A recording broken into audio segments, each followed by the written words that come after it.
A girl stared ahead in horror, her eyes fixed on a corpse suspended in midair. Shockingly, the body was hanging directly in front of the city's largest police station, a clear challenge to the justice system from the killer. When Detective Chief Jack arrived at the scene and lifted the white cloth covering the body, he was startled by the victim's appearance. His subordinate, noticing Jack's look of panic, quickly asked if the deceased was someone Jack knew. Jack, trying to maintain his composure, shook his head. In reality, not only did he know this person, but he was the one who had killed them.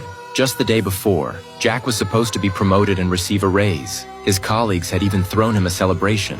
However, on his taxi ride home, the driver's demeanor suddenly changed. He took Jack to a deserted wilderness and pulled out a knife, intending to kill him. Fortunately, as a seasoned detective, Jack managed to overpower and kill the driver in self-defense. Although Jack's actions were justified, what he did next plunged him into an endless abyss. As he reached for his phone to call the police, his superior, the police chief, called him. The chief reminded Jack to be cautious in his actions, especially so soon after his promotion. This conversation changed Jack's mind.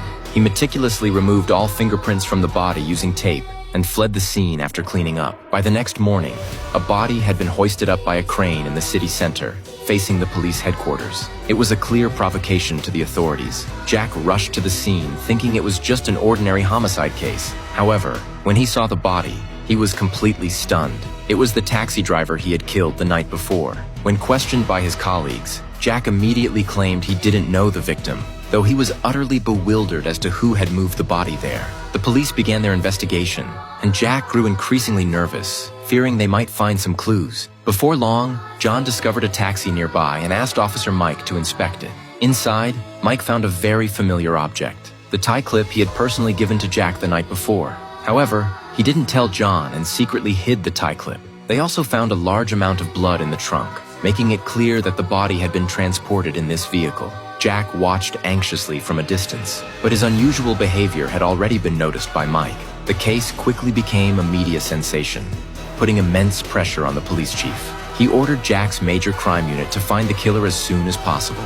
According to John's investigation, the victim was a taxi driver with a long criminal record. It was confirmed that he had been killed and placed in the car before being moved to the police headquarters. John suggested checking the surveillance footage, including the taxi's movements that day, in hopes of finding some clues. Jack, pretending to be at ease, told them to go ahead and check. The determined John immediately began deploying tasks, and the officers started a thorough search of the surrounding areas. Soon, John discovered a lead.